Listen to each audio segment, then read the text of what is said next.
Entonces, voy a compartir la presentación. Vamos a seguir desde donde estábamos. Ya vimos las Toldot y hoy vamos a ver algo más de las Toldot, solamente que de quién son estas Toldot, porque no deja de ser extraño el lenguaje que utiliza, en este caso, el texto para referirse a la palabra Toldot. Como sabéis, significa generaciones, historias en algunos casos, y en todas las ocasiones que aparece en Génesis, salvo esta, en todas, se va a utilizar para referirse a seres humanos.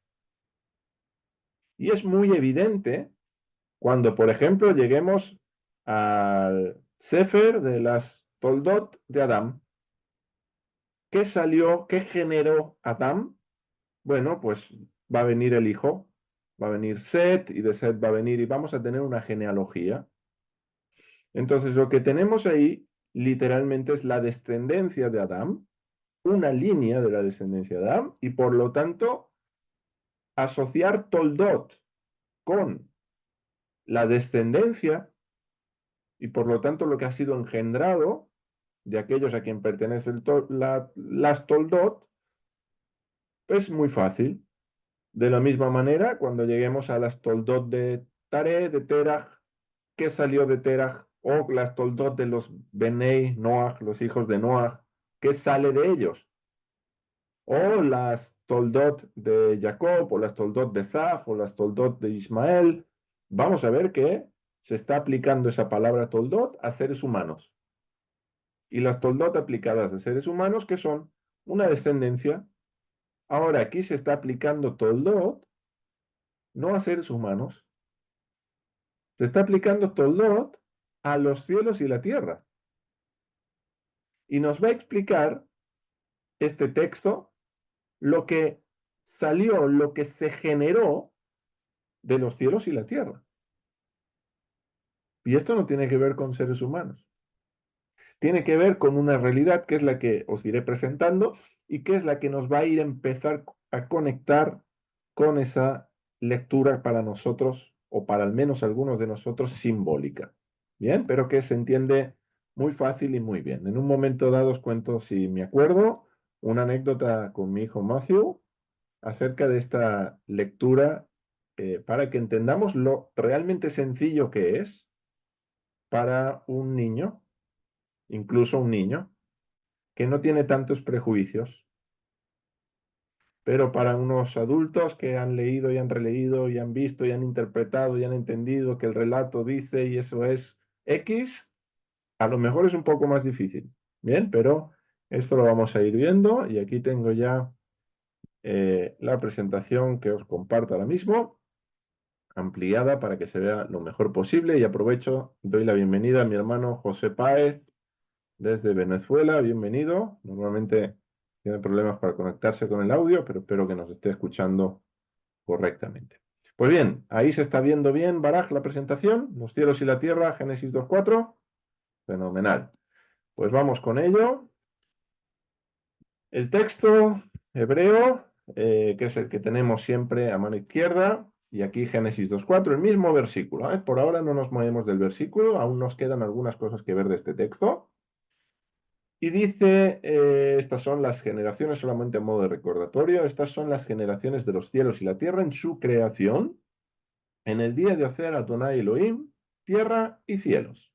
Bien, luego la traducción, o mejor dicho, esta es la traducción del texto hebreo, y esta es la parte que vamos a abordar hoy. Toldot, bueno, empezamos desde el principio, Elle Toldot Hashamayim Be'aretz, Behibagam, Beyom Asot Adonai Elohim, Eretz Beshamayim. Entonces, estas son las generaciones, el Toldot, y ahora va a venir Hashamayim Be'aretz, de los cielos y la tierra. ¿Qué produjo, qué se generó, cuál es la historia que salió de los cielos y de la tierra? ¿Sí? Porque la palabra Toldot se está aplicando precisamente a los cielos y a la tierra, a los Shamaim y a la tierra, Aretz. Entonces, ¿por qué hay estas toldot? ¿Es que acaso los cielos y la tierra pueden generar vida? Como si puede generar un Adán, puede generar los hijos de Noah, Tagé y todas las toldot que tenemos en Bereshit, que son bastantes. Bueno, vamos a ver que a qué se puede referir y por qué tenemos esas toldot de los cielos y la tierra. Y para ello vamos a conectar brevemente, brevemente. Hay más conexiones de las que vamos a presentar ahora, pero vamos a presentar algunas conexiones entre Génesis y Apocalipsis, el libro de Revelación, que es el último libro de la Biblia cristiana, ¿sí? Del llamado Nuevo Testamento. Es el libro que cierra lo que se considera el canon.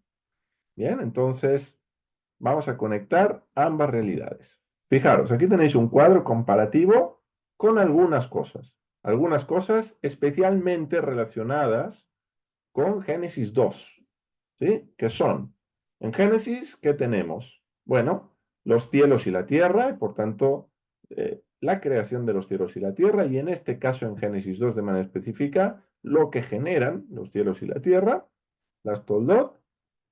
Ahí tenéis los versículos, tanto en el 1:1, venimos de eso, al 2:4, y en Apocalipsis, a partir del capítulo 21, ¿qué tenemos? Nuevos cielos y nueva tierra, una nueva creación, ¿sí? La creación renovada, la creación restaurada, la última creación, por decirlo así. ¿Mm?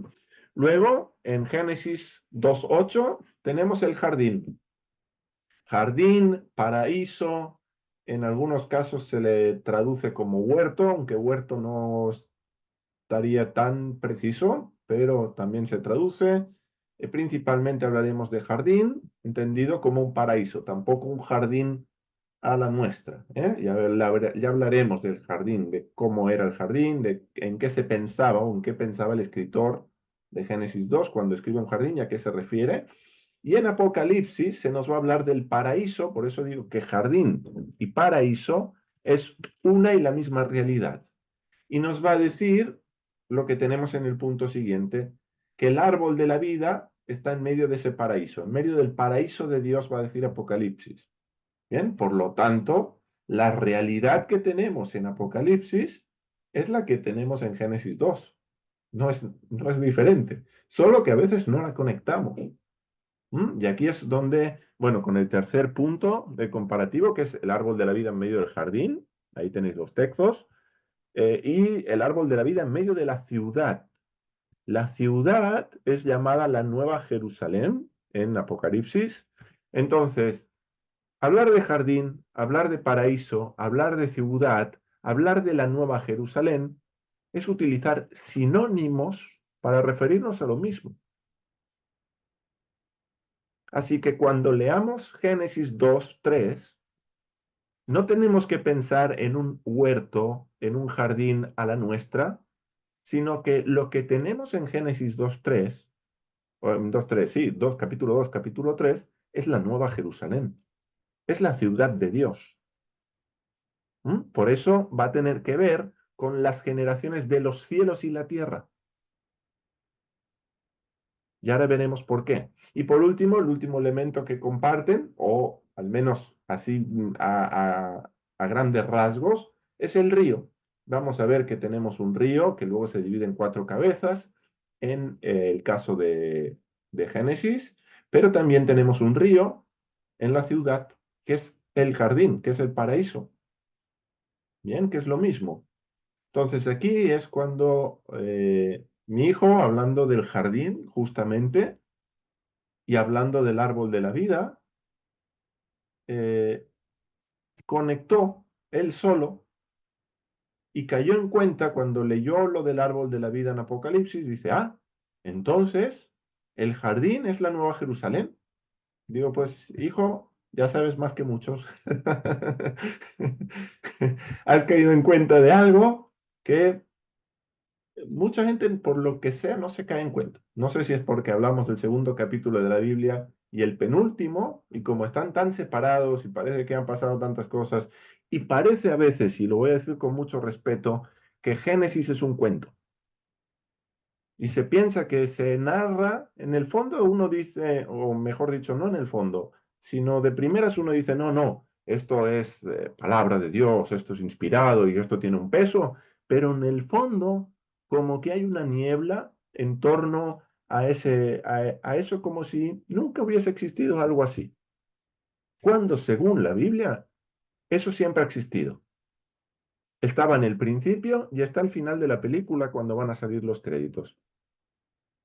Es la misma realidad. Ahora, ¿qué ocurre o qué ha podido ocurrir? Bueno, fijaros, aquí os comparto el texto, antes de ir a lo que ha podido ocurrir, que no recordaba que teníamos este texto, para que veáis que básicamente de lo que nos habla es esa nueva Jerusalén. Apocalipsis 21:2, que dice, vi la ciudad santa o la santa ciudad, la nueva Jerusalén, que descendía del cielo de Dios, habiendo sido preparada como una novia, que había sido adornada para su marido. Así que aún tiene como ese parecido a una novia. No me voy a meter ahí, pero creo que en alguna ocasión lo hemos comentado, esa relación que existe entre ciudad y esposa. Hay una conexión. Entonces, en Génesis 2, lo que tenemos era el plano terrenal y el plano espiritual que eran uno. No estaban separados, porque aquí que nos dice el texto, que descendía del cielo de Dios, no del cielo nuestro, sino del cielo de la esfera donde está Dios. Si recordáis los tres cielos, que ya estuvimos hablando, que es el paraíso donde Pablo, en esas visiones que él narra, donde ha visto cosas que no le es dado expresar, asciende a esta esfera, ascendió al Gan Eden, al jardín del Edén. Entonces, ¿qué ocurre? Que el paraíso, el jardín, la Nueva Jerusalén, la ciudad de Dios, ¿dónde está? En la esfera de Dios. Y desciende a la tierra. Entonces, ¿qué va a ocurrir al final? Lo que va a ocurrir al final es que ese plano celestial se va a unir con el plano terrenal. ¿Por qué? Porque este plano terrenal habrá sido renovado y va a poder de alguna manera recibir el plano celestial. Y ya no habrá dos planos separados, habrá un solo plano. Y en esa unión de los cielos y la tierra es lo que tenemos al principio. Por eso las generaciones de los cielos y la tierra. ¿Qué se generó cuando lo celestial y lo terrenal estaban juntos? Esto es lo que se nos va a explicar en Génesis 2:3. De ahí que nadie va a encontrar el jardín del Edén en la tierra. No está en la tierra. ¿Estuvo en la tierra? Sí. ¿Volverá a estar en la tierra? Sí. Y cuando lleguemos a Génesis 15, ya hablaremos de qué tierra es esa, ya hablaremos de las dimensiones de la tierra, ya mencionaremos algunas cuestiones de dónde creo que estuvo y dónde creo que estará de vuelta. ¿Por qué? Porque ese plano terrenal y ese plano espiritual van a ser reunidos de nuevo. ¿Cómo sabemos? Bueno, a causa del pecado se separaron, ¿sí? Por eso es echado fuera el hombre de ese jardín, de alguna manera, y así como el hombre, el ser humano, cuando digo hombre me refiero a la dama, al ser humano, al hombre y a la mujer, sufrieron una separación interior, sufrieron una separación del uno con el otro, sufrieron una separación para con Dios, sufrieron una separación para con la creación, es decir, la creación que Dios había ordenado, que había hecho avanzar del Tohu Bohu al Shabbat, empezó a desestructurarse.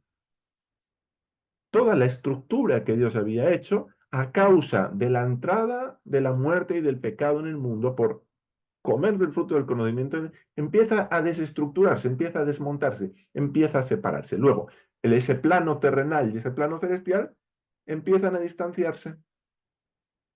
¿Por qué? Porque lo terrenal empieza a ser corruptible y ya no puede estar en algo incorruptible, como era la ciudad de Dios. Bien, más o menos espero que se esté entendiendo bien, si no luego al final hablamos. Y ahora estamos avanzando hacia una vuelta a reunir todas las cosas. ¿Sí? Porque Dios no va separando, Dios va uniendo. Él mismo es uno. Entonces, ¿qué nos dice Pablo en este caso en la carta que escribe a los Efesios, o al menos que así se le atribuye? En los versos 9 y 10 dice, el cual, es decir, hablando de Dios, una referencia a Dios, se había propuesto en sí mismo para la administración del cumplimiento de los tiempos, de reunir todas las cosas en el Mesías, las de los cielos y las de la tierra, y que haya una reunión de vuelta en esos dos planos. Por eso, al final de la película, la Nueva Jerusalén desciende del cielo de Dios hacia el plano terrenal. Y hay una unión. ¿Para qué? Para que de vuelta tengamos unas toldot, se genere algo como teníamos en el jardín de Edén, con algunas diferencias, ¿eh? Entre ellas que no hay árbol del conocimiento del bien y del mal, ni tenemos el Nahash por ahí, ¿vale? Pero en el resto van a serlo, por eso hablamos de, así como para que haya toldot de Adán, tiene que haber una unión entre el varón y la varona, y de ahí salen los hijos. De la misma manera, tenemos que entender esto no como la madre tierra, pero sí como que de manera espiritual de alguna forma, para explicarme, el plano celestial y el plano terrenal, al tener esa unión, generan algo. ¿Sí? Al no estar la creación de Dios desestructurada, eso produce algo. Hay una historia ahí de esa unión. Bien, igual que la va a ver al final de la película. Y esto es lo que vamos a tener en Génesis 2. Por eso digo que, de alguna manera, claro, uno piensa en el jardín o piensa en el huerto, peor aún, porque el huerto aún nos distanciamos más, y dice, ok, esto es un jardín. Luego llegamos al final de la película y dice, ah, no, pero esto es una ciudad, son dos cosas diferentes. No es lo mismo, es lo mismo. Por eso, si nosotros entendemos que ahí ha habido un huerto y nos hemos imaginado un huerto, nos hemos imaginado un jardín lleno de flores y que no es ese tipo de jardín, ahora ya hablaremos de eso en su momento. Claro, ahora pensar que ese jardín es la ciudad, la Nueva Jerusalén, dices, uff, espérate porque yo esto nunca lo he visto así. Pero no es realmente, si nos paramos a pensarlo y tenemos los textos delante, no es difícil verlo así. Al contrario, es muy sencillo. Y por eso decía al inicio en la introducción que no es una lectura tanto simbólica. No es que al principio el jardín fuera un símbolo de la casa de Dios, no, es que literalmente el jardín es la casa de Dios, es su ciudad, es la Nueva Jerusalén. Solo que el jardín no nos lo imaginamos con las calles llenas de oro, porque no está descrito en Génesis, pero sí en Apocalipsis. Entonces, ¿qué tenemos en Génesis? Tenemos lo mismo. No tenemos una realidad diferente a lo que luego se nos va a narrar. Y esa es básicamente la realidad de Dios. Por eso, entre otros motivos, cuando no se entienden los dos planos, algo que también mencionamos con la letra Bet, si recordáis, que es valor 2, la casa de Dios. La casa de Dios son los cielos y la tierra unidos, juntos, no separados. ¿Bien? Entonces, cuando no se entienden estos dos planos, ¿qué ocurre? Que la Biblia va a relatar cosas que ocurren en el plano celestial, o mejor dicho, que ocurren como pasa en el caso de Génesis, cuando estos dos planos eran uno, y vamos a intentar darle explicación a ciertas cosas, pero pensando que solo hay uno de los planos, que es el terrenal, porque el jardín se busca de manera terrenal. Si tú pones, ¿dónde está el jardín del Edén? Unos lo van a ubicar, no, no está en ninguna parte. Y no es que se haya inundado, no, es que está en los cielos. Entonces estamos buscando algo en la tierra que Dios dijo, ok, yo esto lo retiro de aquí porque si no, no hay quien lo aguante, aquí no puede entrar con toda la corrupción que ahora hay. Esta es mi casa, es un santuario, es un templo. De hecho, la Nueva Jerusalén tiene la forma del lugar santísimo. Entonces, bueno, hay muchas realidades que la Biblia las menciona de manera diferentes, pero que en realidad son sinónimos. Es estar hablando de lo mismo, solamente que utiliza otro nombre. Jardín, ciudad, templo, santuario, la casa de Dios, huerto en algunas traducciones, no importa. Todo es, al final, su casa. ¿De qué trataba la Biblia? Ahí lo tienes. ¿De qué nos está explicando ahora en Génesis 2? Su casa. Y a quién pone en su casa y para qué lo pone en su casa y cuáles son las condiciones. Pero ahí tenemos lo que hay, tenemos lo que habrá. ¿Sí? Porque de alguna manera lo que vemos en Génesis nos alumbra lo que tenemos en Apocalipsis y viceversa. Lo que tenemos en Apocalipsis nos ayuda a entender también Génesis. Bien, espero que vayamos bien. Entonces, Génesis 2 se narra, como he dicho, lo que generó la unión entre los cielos y la tierra. Por eso tenemos las toldot, lo que se generó cuando estos dos planos estaban unidos. Así como el matrimonio, cuando se une un hombre con una mujer, tienen generaciones, tienen descendencia, tienen unas toldot. Bien, entonces lo mismo, solo que aplicado a dos planos, a dos esferas, que en el principio eran una y que a causa del pecado todo se desestructuró, toda la naturaleza, toda la creación se desestructuró. No solo el ser humano y no solo el ser humano para con Dios, no, toda la creación quedó afectada. Bien, ahora vamos a otra parte de Génesis 2, este era el primer punto de hoy. Y vamos a ver cómo los hizo, porque ahora va a hablar también de cómo lo hizo los cielos y la tierra. Génesis 2:4, y aquí tenemos algo muy interesante, también muy profundo, que no vamos a ahondar porque aparecerá luego con Abraham. Si Dios lo permite, llegaremos también a Abraham y a Sara, pero tiene que ver con ellos. Y es cómo hizo los cielos y la tierra. Hay una conexión que aparece desde el texto hebreo y como de costumbre desde otra lectura posible en el texto hebreo. Bien, entonces vamos de vuelta al verso 4 y nos vamos a situar en esta palabra, Behibagam, en su creación. ¿Sí? Behibagam sería literalmente en el crear de ellos, ¿vale? Es decir, cuando ellos fueron creados. Sería otra posible manera de traducir. Estas son las generaciones de Bedea cuando fueron creados, ¿no? En el día de hacer, en el día que hizo Adonai Elohim, tierra y cielos. Entonces, esta palabra, Behibagam, nos va a dar una enseñanza, nos va a mostrar algo que es importante y que va a ir en la línea para que veamos por dónde van a ir los contenidos en la línea de bagá y begó. ¿Os acordáis cuando vimos el verbo bagá, que dice Bereshit bagá Elohim, en el principio creó Dios los cielos y la tierra?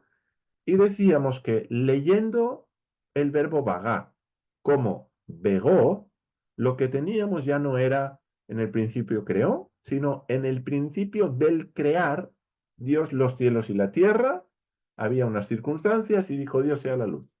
Bien, entonces esta manera de entender Behipagam va a seguir esa forma de pensar, ¿vale? Para que ya nos mentalicemos de ahora en más para ver el contenido que tenemos a continuación. Ahora, Behipagam a nivel gramatical, la palabra, lo que tenemos ahí, según esta puntuación masorética, es la preposición bet, que ya la conocemos de Bereshit, ¿sí? Ahí, esta preposición es la misma que la primera letra de la Biblia hebrea.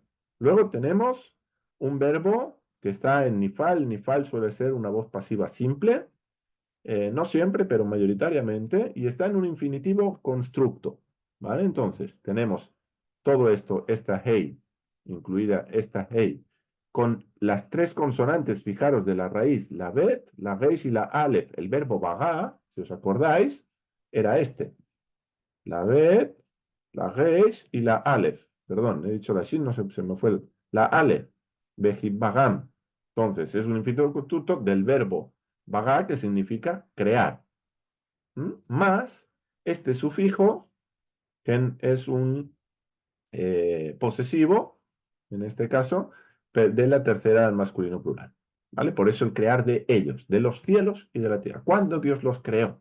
Esto es lo que tenemos a nivel gramatical. Ahora, como decía, a esta palabra le podemos dar otra lectura. Si empezamos a quitar vocales y a combinar alguna pequeña vocal, muy sutiles las modificaciones, son muy pequeñas, pero nos va a aportar una información que con esta vocalización no tenemos. Y ya vimos en su momento el proceso de vocalización del texto hebreo y cómo esto es posible hacerlo siempre y cuando se esté cumpliendo con las normas gramaticales. Lo que no puedo hacer yo es combinar como esto me dé la gana o ir alterando el texto como a mí se me antoje y decir, no, aquí ahora va a aparecer esto. No, tiene que tener una coherencia, un peso y tiene que ser correcto gramaticalmente hablando. Si no, mejor no tocar nada, ¿ok? Y estas maneras de combinar no son mías, no es algo que a mí se me ha antojado, sino que ya en el seno del judaísmo se ha hecho y se ha interpretado así, ¿sí? Así que no es ajeno a la teología judía, sino que forma parte de la misma. Y esto es lo que vamos a ver ahora. Rabí Abahu dijo en nombre de Rabí Yohanan, con la letra G los creó. Es decir, ¿cómo creó Dios los cielos y la tierra? Y Rabí Abahu dijo en nombre de Yohanan, no Jonatán, sino Yohanan, con la letra G los hizo. Es decir, Dios usó esta consonante para crear los cielos y la tierra. Consonante que, si dicho sea de paso, pertenece al tetragramatón, que además tiene dos. Bien, entonces, pues dices, oye, ¿por qué dice Rabí Abahu, en nombre de David Jonán? ¿Qué hizo esto Dios? Si esto no aparece en el texto, claro, no aparece en el texto masorético, pero vamos a ver qué modificación se produce en la palabra para que esta interpretación sea posible, y no solo sea posible, sea correcta, y no solo sea correcta, sino que además tenga sentido teológico, y no solo sentido teológico, sino que nos abra ventanas hacia otras partes de la escritura. Bien, vamos a verlo. Aquí tenemos Behib Bagam, la misma palabrita, no he cambiado nada aquí. ¿Sí? Behib Bagam, tal cual. Esta es la que tenemos en el texto masorético. Punto de partida. ¿Qué modificaciones hacemos en Behib Bagam? Bueno, en primer lugar, separamos la bet y la tenemos como una preposición en con o por, ya recordamos, ¿vale? Esto, aunque estaría prefijada, pero para que veamos cómo funciona, ¿ok? La bet nunca funciona como una preposición independiente. La tendríamos prefijada, pero en este caso le sigue otro cambio. ¿Cuál sería? Separamos la G de la palabra bagam. Entonces ya tenemos B y bagam, como si fueran tres diferentes, ¿vale? Para que entendamos la postura de Rabí Abajo. Le quitamos el jirik. Este es el puntito I. Es la I, esta I que tenemos aquí, se la quitamos. De manera que nos queda la consonante G sola.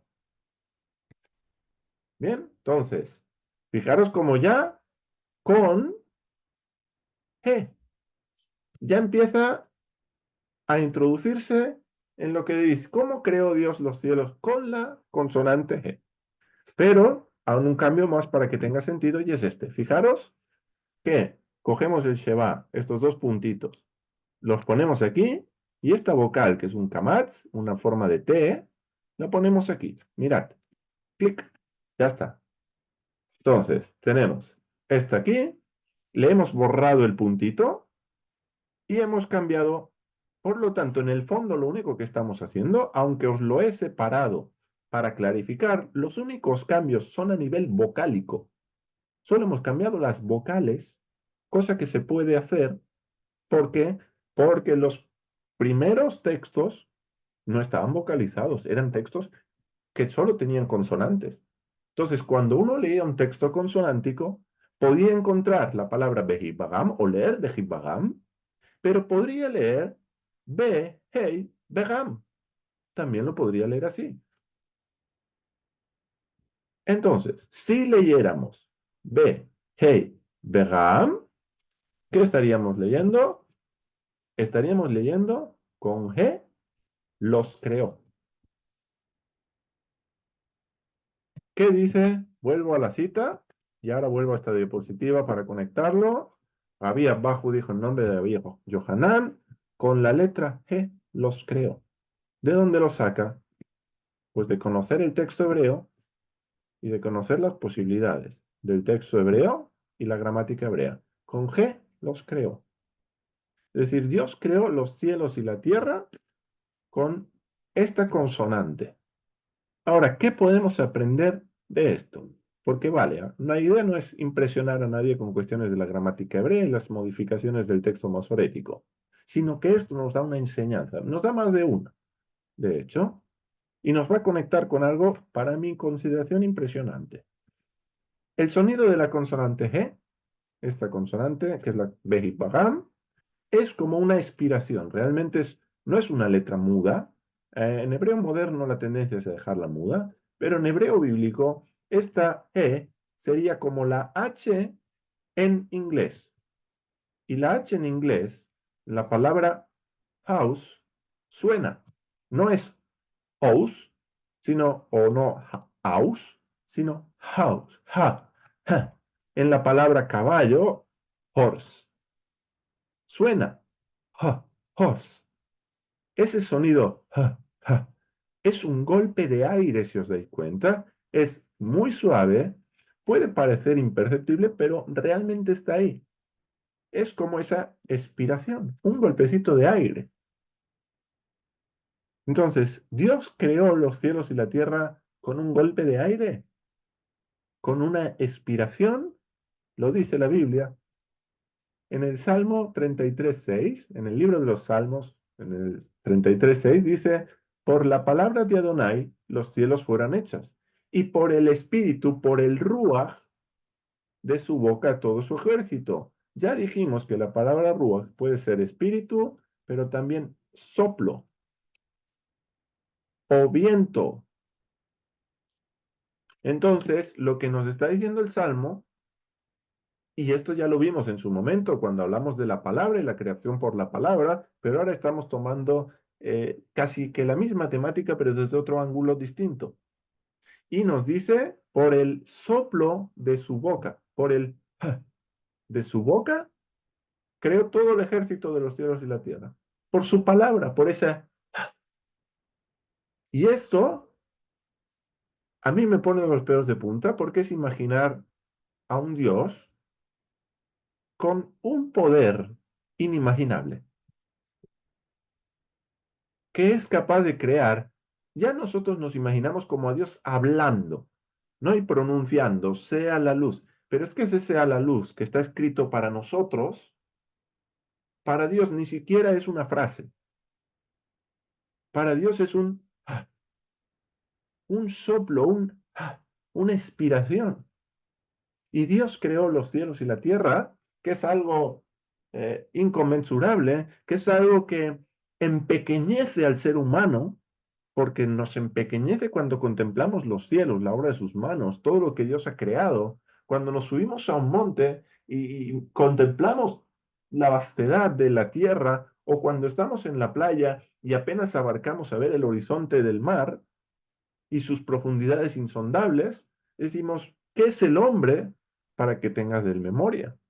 Y eso nos hace pequeñitos.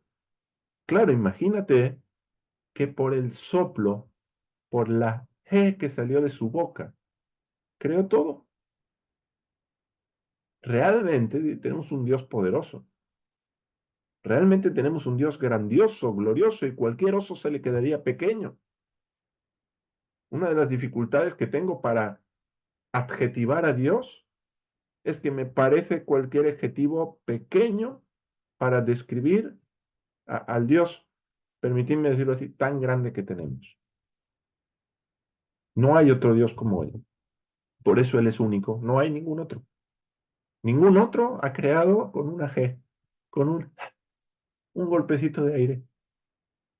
Pero los cielos y la tierra fueron hechos así. Y esta es la primera, una de las primeras enseñanzas. Ahora, la segunda, ¿cuál es? Y esta no la voy a contestar. Ni quiero que la contestes. No ahora. Quiero que medites en ello. ¿Sabes qué letras recibieron Abraham y Sara cuando Dios les cambió sus nombres? ¿Y qué letras reciben en hebreo? Claro, en español no, en hebreo. ¿Qué letras reciben Abraham y Sara cuando Dios les cambia los nombres? ¿Y qué implica que hayan recibido esa consonante. ¿Qué les ocurre en el momento que reciben ese cambio de nombre? Y no solo qué les ocurre al recibir ese cambio de nombre, sino que qué conexión tiene los cielos y la tierra con Abraham y Sara. Porque las tiene, la tiene.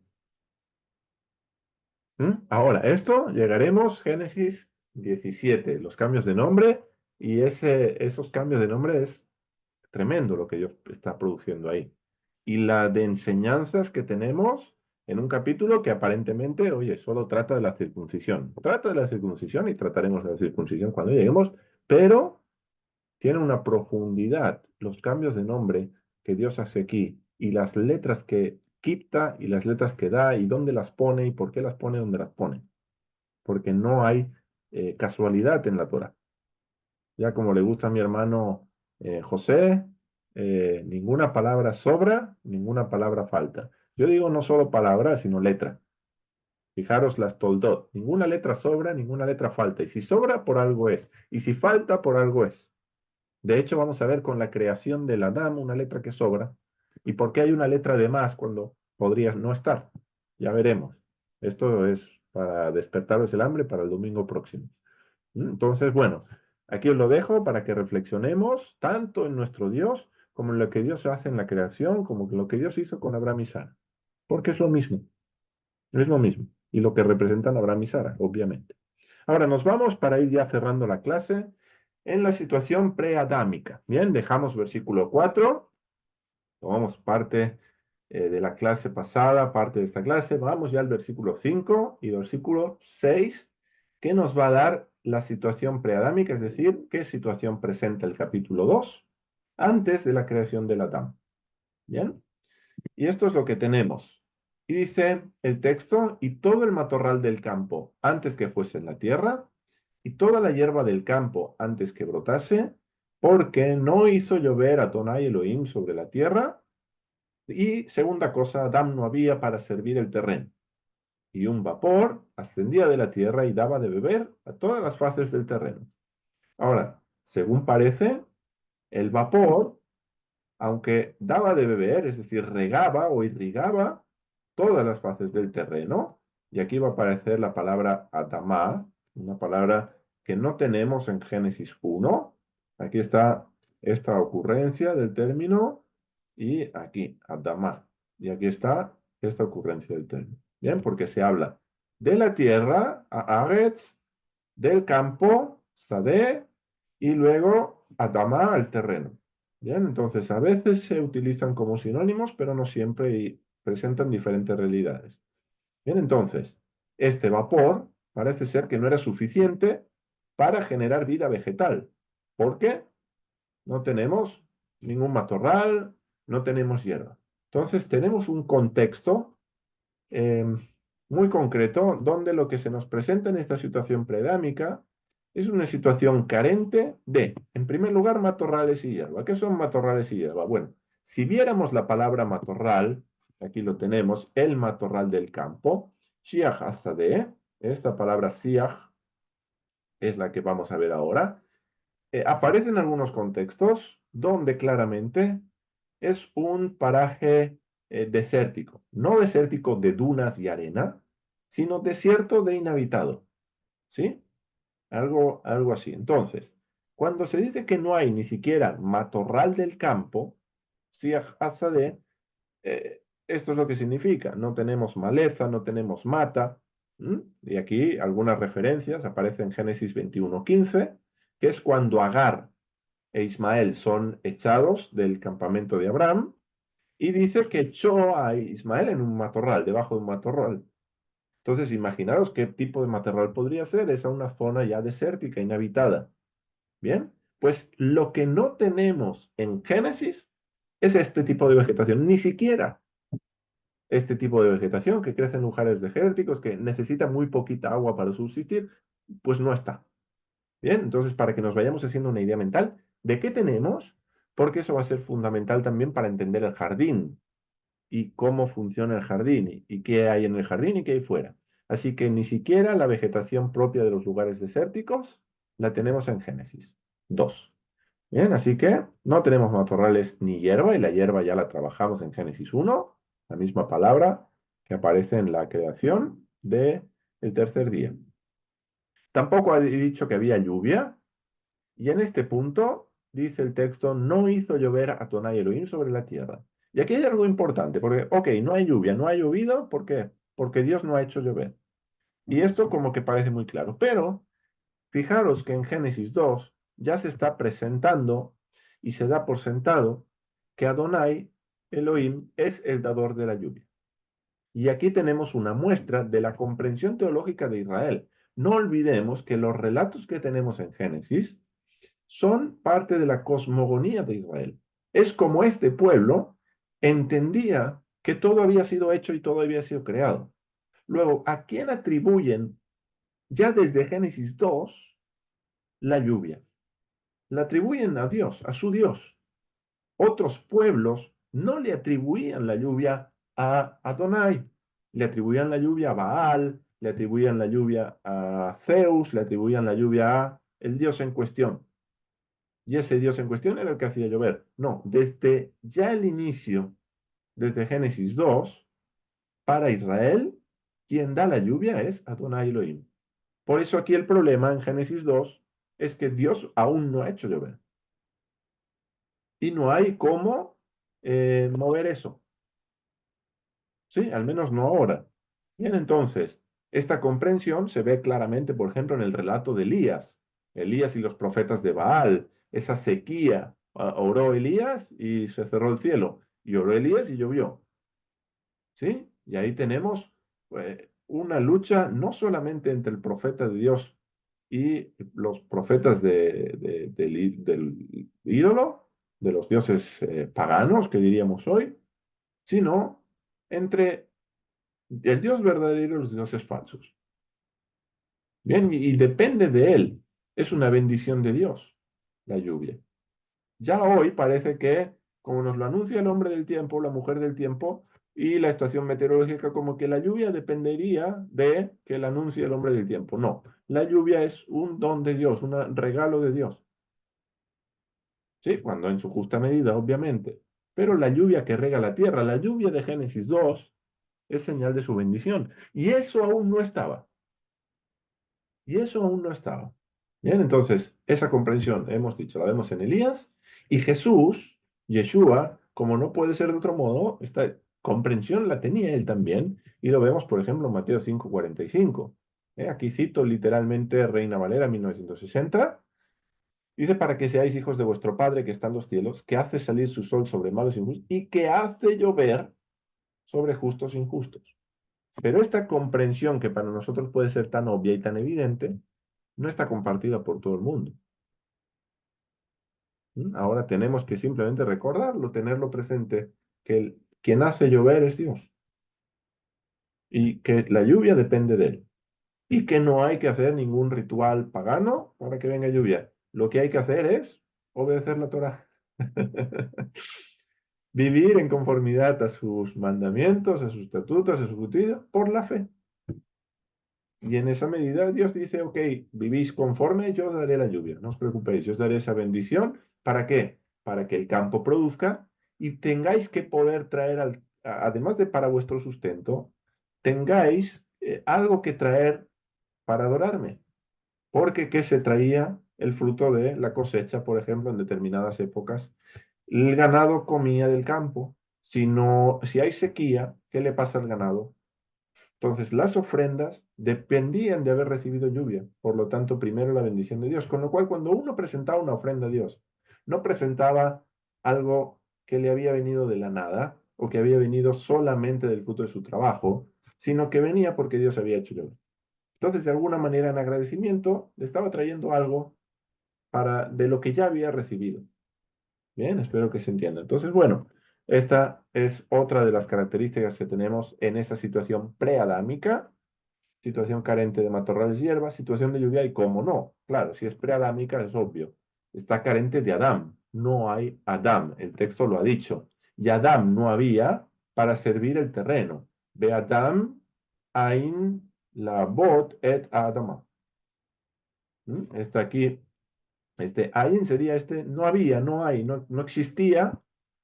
Y dice, labot et adama, para servir el terreno, para servir el suelo. Algunos traducen adama igual la tierra, ¿ok? Aquí vais a ver en algunos la tierra, pero no es la misma palabra que la que hemos trabajado, a ver si aquí. Por ejemplo, agetz, ba'agetz, que sería en la tierra. Son dos palabras diferentes. Bien, para que veáis, tenemos la Aleph, tenemos una Dalet, que es diferente a la Reish, y aquí tenemos una Mem y una He. De hecho, a la palabra Adam y la palabra Atamá son de la misma familia, solo que uno es masculino, la otra femenino. Y aquí tenemos Aretz con una Sal. Estas no son la misma palabra, no son el mismo término. Y nos está presentando una problemática que más adelante Dios la va a solventar.